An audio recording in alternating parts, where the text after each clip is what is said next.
গুরুদেব, আমি একটা কথা জানতে চাই। অনেক ছেলেকে দেখি খুব সুন্দর, কিন্তু তবুও মেয়েরা তাদের পছন্দ পড়ে না। আবার কেউ কেউ সাধারণ চেহারার হয়েও সবার মন জয় করে নেয়। এটা রহস্য কি? মেয়েরা আসলে কি দেখে ছেলেদের মধ্যে? প্রশ্নটি খুব সুন্দর। আচার্য চাণক্য বলেছেন, একজন পুরুষের রূপ নয়, বরং তার গুণই তাকে আকর্ষণীয় করে তোলে। যে পুরুষ ৮টি বিশেষ গুণ ধারণ করে, সে কেবল নারীর নয়, সমাজেরও প্রিয় হয়ে ওঠে। আজ আমি তোমাকে সেই ৮টি গুণ বলব। প্রথম গুণ, বুদ্ধি, প্রজ্ঞা ও চিন্তার গভীরতা। বুদ্ধির বলবিহীনেন ন শোভতে নরাধমঃ। বুদ্ধিহীন ব্যক্তি শক্তিশালী হলেও সম্মান পায় না। মেয়েরা বাহ্যিক রূপে নয়, চিন্তার গভীরতায় আকৃষ্ট হয়। যে পুরুষ সঠিক সময় সঠিক সিদ্ধান্ত নিতে জানে, যে কথায় নয় কাজের মাধ্যমে বুদ্ধিমত্তা দেখায়, সে নারীর চোখে আলাদা মর্যাদা পায়। তাহলে কি জ্ঞানী পুরুষই সব মেয়ের প্রিয়? না, কেবল জ্ঞান নয়, প্রজ্ঞা দরকার। প্রজ্ঞা মানে পরিস্থিতি বুঝে হৃদয় দিয়ে সঠিক সিদ্ধান্ত নেওয়া। দ্বিতীয় গুণ, ধৈর্য, সহনশীলতা ও স্থিরতা। ধৈর্যম সর্বত্র সাধনম। ধৈর্য সব সাফল্যের মূল।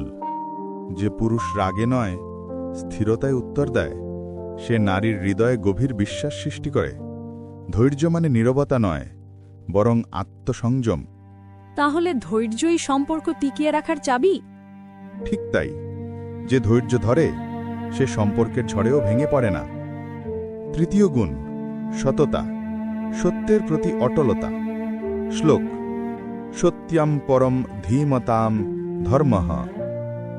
সত্যি বুদ্ধিমানদের সর্বোচ্চ ধর্ম। মিথ্যা পুরুষ যতই আকর্ষণীয় হোক, একসময় তার মুখোশ খুলে যায়। কিন্তু সত্যবাদী পুরুষের মুখে যে আলো, সে আলো নারীর হৃদয়ে নিরাপত্তা দেয়। সত্যি বললে অনেক সময় সম্পর্ক নষ্ট হয়, তাও কি বলা উচিত? হ্যাঁ, কারণ সত্য সম্পর্ক ভাঙে না, বরং সম্পর্ককে শুদ্ধ করে। চতুর্থ গুণ, কর্মনিষ্ঠা, পরিশ্রম ও দায়িত্ব। উদ্যোগিনম পুরুষসিংহমপাইতি লক্ষ্মীঃ। পরিশ্রম মানুষের কাছেই লক্ষ্মী আসে। যে পুরুষ দায়িত্বশীল, যে তার জীবনের লক্ষ্য জানে, সে কেবল ধনী নয়, সম্মানিতও হয়। নারীরা এমন পুরুষকেই ভালোবাসে, যে কথার চেয়ে কাজে বড়। তাহলে অলস মানুষ কখনো ভালোবাসা পায় না? না, অলসতা প্রেমকে দুর্বল করে দেয়, আর পরিশ্রম তাকে অটুট রাখে। পঞ্চম গুণ, বিনয়, নম্রতা ও শ্রদ্ধাবোধ। বিনয়াদ্যাতি পাত্রত্বম। বিনয় থেকেই মানুষ যোগ্যতা অর্জন করে। অহংকার পুরুষের সৌন্দর্য নষ্ট করে। যে বিনয়ী, যে শ্রদ্ধা করতে জানে, সে নারীর হৃদয়ে অনায়াসে জায়গা করে নেয়। অহংকার কি প্রেমের শত্রু? অবশ্যই। অহংকার আগুনের মতো, যে তাকে পোষণ করে, সে নিজেই জ্বলে যায়। ষষ্ঠ গুণ, দয়া, হৃদয়ের কোমলতা।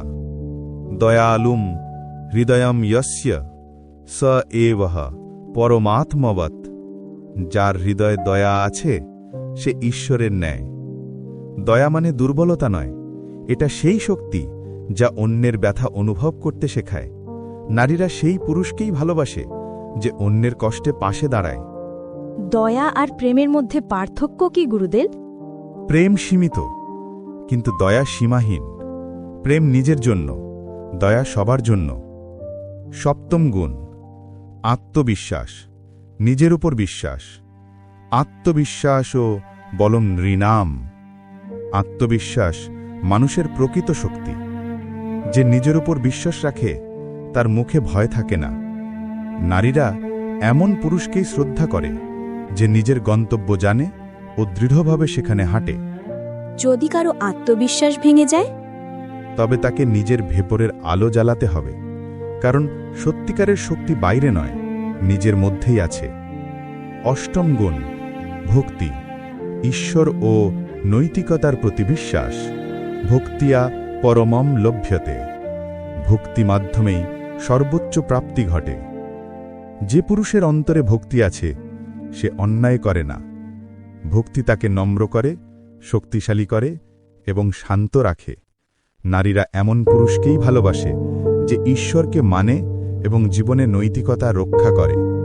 গুরুদেব, এখন বুঝতে পারছি, রূপ চোখে লাগে কিন্তু গুণ হৃদয়ে ছোঁয়ে। এই 8টি গুণই একজন পুরুষকে সত্যিকার অর্থে মহান করে তোলে। ঠিক বলেছ। চাণক্য বলেছেন, শ্লোক, রূপম হরসি শোভায়াম গুণাস্তু হরন্তি হৃদয়ানি।